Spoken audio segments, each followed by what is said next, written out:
Selamat sore Pak Aji. Selamat sore juga Pak Kiki. Gimana nih kabarnya hari ini? Alhamdulillah baik hari ini. Oke, alhamdulillah baik ya. Sesuai dengan kesepakatan kita kemarin itu kan Pak Aji minta saya untuk menjadi supervisor ya atas proses coaching yang nanti akan dilaksanakan oleh Pak Aji. Baik, ada beberapa yang perlu Pak Aji ketahui tentunya yang dalam proses coaching ya, itu tentunya ada beberapa penilaian yang perlu diperhatikan.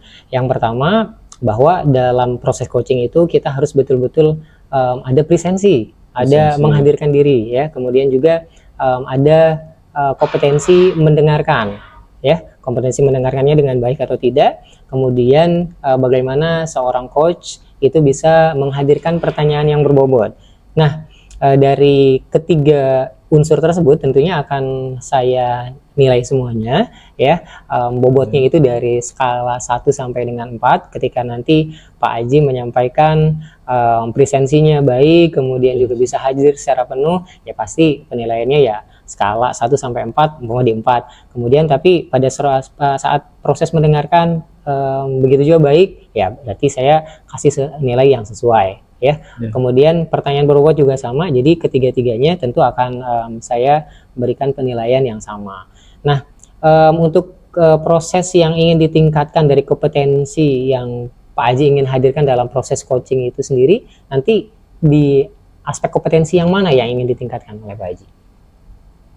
Aspek yang ingin saya tingkatkan yaitu poin yang ketiga, yaitu mengembangkan pertanyaan-pertanyaan yang berbobot. Pertanyaan-pertanyaan yang membuat. Iya, Kenapa? benar, Pak. Yang diambil yang ingin saya lebih tekankan atau yang ingin saya lebih perhatikan adalah menghadirkan pertanyaan berbobot. Kenapa tuh Pak Haji? Karena pertanyaan-pertanyaan berbobot itu sulit ya, karena kita juga harus bagaimana caranya itu membuat si coach itu nyaman gitu. Kemudian kita juga harus milih kata-kata yang mana itu tidak ada unsur judgement begitu. Jadi kedua itu jadi harus kita perbaiki lah gitu. Oke, baik. Kalau saya lihat berarti Pak Haji ingin fokus di menghadirkan pertanyaan yang berbobot. Kira-kira indikator yang bisa mencerminkan bahwa Pak Haji sudah menghadirkan pertanyaan yang berbobot itu bagaimana tuh Pak? Nah, pertanyaan yang berbobot itu cerminannya itu si coach ini akan memaksimalkan potensi, bisa menemukan solusi sendiri atas masalah yang dia sampaikan. Oh gitu. Jadi pertanyaan-pertanyaan Pak Haji nanti indikatornya bahwa ketika coach bisa menghadirkan sendiri solusi ya, dan juga bisa mengembangkan dirinya sendiri. Oke, baik. Kalau memang begitu, kemudian saya juga sudah bisa menangkap bahwa Pak Haji ingin mengembangkan bagaimana menghadirkan pertanyaan yang berbobot. Kalau memang seperti itu bisa langsung dilakukan ya Pak Haji ya, untuk proses coachingnya. Baik, kita mulai ya Pak Haji ya. Oke, siap. Oke. Santai, isi. Ya, mangga Pak, siap. Selamat sore Pak Sidik. Ya, selamat sore Pak Haji. Bagaimana kabarnya hari ini? Baik Pak, saya senang sekali sih ada kesempatan ngobrol sama Bapak di hari ini nih. Udah lama saya pengen ngobrol lagi sama Bapak gitu. Karena udah lama kita nggak ngobrol ya Pak ya. Iya. Menanggapi pesan singkat di WA yang semalam gitu kan, ada hal-hal yang ingin disampaikan Pak Sidik kepada saya. Apa saja itu yang ingin disampaikan? Itu Pak, saya tuh punya masalah Pak ini. Kita kan jam KBM sampai jam ke-10 Pak. Saya tuh sering dapat jam terakhir Pak, jam 9.10. Itu anak-anak udah pada malas, energinya udah habis tuh Pak. Jadi saya rasa itu emosi saya geding gitu Pak, gedek gitu rasanya ngadepin anak-anak, karena saya merasa nggak didengarkan oleh anak-anak, karena anak-anak udah capek gitu Pak. Ya. Jadi Pak Sidik ini ada masalah ketika di akhir jam pelajaran itu. Betul, kalau pas saya ngajar jam pertama, jam kedua aman. Sampai jam ke-8 pun aman Pak, tapi jam 9.10 ini waduh Pak, saya jadi stres Pak. Anak-anaknya seperti apa, boleh disebutkan lagi? Anaknya jadi kayak nggak bisa, susah dikontrol Pak, kelas itu susah dikondisikan, susah dikontrol. Jadi ketika saya nerangin itu nggak ada pernah memperhatikan, alasannya capek, ngantuk, bercanda sama temen biar nggak ngantuk itu tuh Pak. Belum lagi di Serangan panas Pak, kipat-kipat aja gitu tuh Pak. Ya, menurut Pak Zidik, itu kan tadi hambatan ya, ada beberapa masalah yang dihadapi Pak Zidik terkait dengan peserta didik yang mulai malas-malasan gitu, ke Pak Zidiknya juga merasa nggak nyaman gitu. Betul. Menurut Pak Zidik, apa solusi yang akan diterapkan Pak Zidik nanti agar anak-anak itu bisa fokus, konsentrasi, dan dapat mengikuti pelajaran dengan baik? Kalau saya sih masalahnya mungkin karena udara panas dan anak-anak lapar kali ya Pak. Ya, jadi kalau saya sih pengennya itu selain saya memperbaiki jam terakhir itu, saya biasanya menggunakan metode yang seru-seru, yang fun, games, permainan apa, itu tetap kurang efektif gitu. Makanya saya pengennya juga ada kelas yang nyaman gitu tuh Pak. Jadi iya, minimal ada, kalau AC kan berat Pak, minimal ada kipas 4 gitu tuh Pak. Dan juga waktu istirahatnya jangan mepet Pak, karena saya lihat kalau waktu istirahatnya cuma setengah jam, habis buat sholat, makan, anak-anak nggak sempat istirahat sebenarnya Pak, nggak sempat tidur gitu tuh Pak. Jadi saya pengennya itu kelas nyaman dan anak-anak mendapat waktu istirahat cukup, sehingga dia anak-anak itu bisa hadir penuh sampai jam 10 gitu Pak. Padahal pelajaran saya ini pelajaran penting, fisika itu kan bagi anak eksak core-nya gitu Pak, intinya gitu tuh Pak. Ya, baiklah, masalahnya itu Pak Zidik menginginkan kelas yang nyaman ya. Betul. Jadi Bapak. adanya sarana prasarana ya, minimal kipas ya tadi ya. Bisa kipas, bisa AC gitu. Betul. Untuk memenuhi sarana prasarana tersebut, apa yang nanti Pak Zidik kerjakan atau lakukan? Saya pengennya sih ngomong sama Bapak kan, Bapak kepala sekolah, saya pengennya diajukan di Arkas gitu tuh Pak. Di RKS, di Rencana Kerja Anggaran Sekolah itu diajukan minimal 4 kipas. Tapi kalaupun berat Pak, sebenarnya kan kita punya aset utama di sekolah, namanya siswa ya Pak. Ya, siswa itu sebenarnya bisa saya rasa siswa ngeluarin uang kas untuk kepentingan kenyamanan kelas, mereka seneng sih Pak, saya rasa Pak gitu tuh. Jadi saya pengennya tuh ada iuran kelas, uang kas untuk beli kipas. Cuma paling sekolah bisa membantu memfasilitasi dengan membantu memasang instalasinya, karena anak-anak kan belum banyak yang bisa instalasi listrik. Kasihan juga kalau setrum repot juga kita Pak gitu tuh. Oke, baiklah. Karena ini membutuhkan dana ya Pak ya. Betul. Nanti saya sebagai kepala sekolah bersama dengan Wakasek Sarana Prasarana dan Fasilitas ya, nanti akan berbicara mengenai pemenuhan sarana prasarana di kelas ya. Tentunya itu juga harus ada musyawarah juga dengan bendahara sekolah. Kalau misalkan untuk memungut iuran ke peserta didik, ini agak berat ya Pak ya, karena itu harus koordinasi lagi dengan wali murid, kemudian khawatir ada omongan yang nggak enak gitu. Gitu ya Pak ya. Jadi mungkin saya usahakan akan ngobrol dengan bendahara dan Wakasek sarana prasarana ya, terkait pemenuhan sarana prasarana tersebut ya. Berarti kalau pakai uang kas tadi susah ya Pak ya? Iya susah Pak. Oke lah, gitu, siap Pak. Akan saya lakukan, ikutin itu solusinya. Saya tunggu berarti solusinya ya Pak ya. Gitu ya.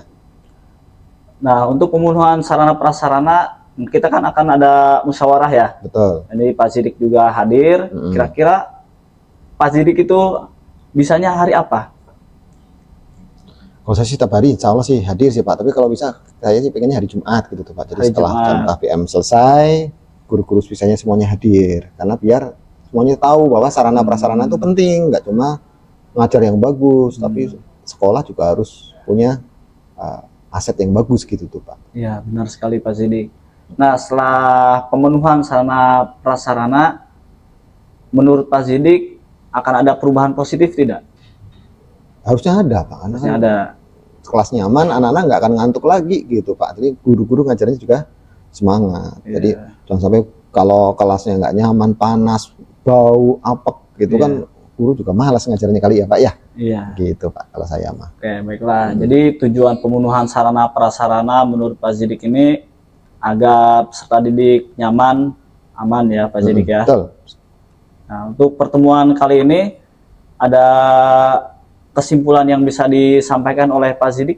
Kalau kesimpulan dari obrolan kita sekarang, sekolah akan mengundang ya Pak ya, tadi ya, stakeholder, pihak-pihak yang terlibat untuk pemenuhan kebutuhan sekolah agar kelas itu nyaman, gitu ya Pak ya. Siap, Itu sih, siap. Mudah-mudahan segera terwujud kita ya Pak ya. Amin ya. Alhamdulillah sudah ada solusi. Yang terpenting saya sebagai kepala sekolah mendengarkan keluhan-keluhan ataupun saran-saran dari Bapak Zidik sebagai guru kelas 12 ya. Kemudian kita juga akan ada rencana musyawarah kecil-kecilan ya bersama stakeholder untuk pemenuhan sarana prasarana ya Pak Zidik ya. Ya, siap. Ada lagi yang ingin disampaikan Pak Zidik? Sudah Pak, cukup. Terima kasih sekali sudah diberi kesempatan ngobrol dengan Bapak. Ya. Hari ini. Siap. Terima kasih ya. Oke Pak. Ya udah. Baik, saya izin ya Pak ya. Mari Ya, Pak, terima kasih. Assalamualaikum Bapak. Waalaikumsalam warahmatullahi wabarakatuh. Dulu. Nah, ini. Oke, baik Pak Haji. Tadi saya sudah melihat ya proses coaching yang Pak Haji laksanakan dengan Pak Zidik. Yang saya lihat tadi sudah sangat baik Pak. Tapi saya juga ingin menanyakan nih dari perasaan Bapak sendiri. Tadi kan Bapak sudah menyampaikan indikator-indikator yang ingin Bapak capai ketika melaksanakan coaching pada hari ini. Nah, menurut Bapak setelah melaksanakan coaching yang Bapak lakukan tadi, indikator apa yang sudah tercapai menurut Bapak? Indikator yang sudah saya capai tadi itu yang pertama presence, kemudian yang kedua mengajukan pertanyaan-pertanyaan yang berbobot, yaitu sudah saya laksanakan bersama Pak Zidik. Iya. Tentunya dengan adanya kemitraan, penghadiran rasa nyaman kepada coach atau Pak Zidik ini, sehingga Pak Zidik itu merasa aman, nyaman ketika mengemukakan permasalahan yang dia hadapi. Nah, saya sebagai coach juga menggali potensi ataupun hal-hal yang bisa dikembangkan oleh Pak Zidik tersebut dan bisa menemukan solusi dari diri sendiri. Tadi Pak Zidik sudah melakukan dan juga menemukan solusi atas permasalahannya sendiri ya? Iya, benar sekali Pak. Oke, baik. Saya bertindak sebagai observer ataupun juga sebagai supervisor, tentunya saya harus menyampaikan apa yang saya cermati dari proses coaching yang telah dilakukan oleh Pak Haji dengan Pak Zidik tadi.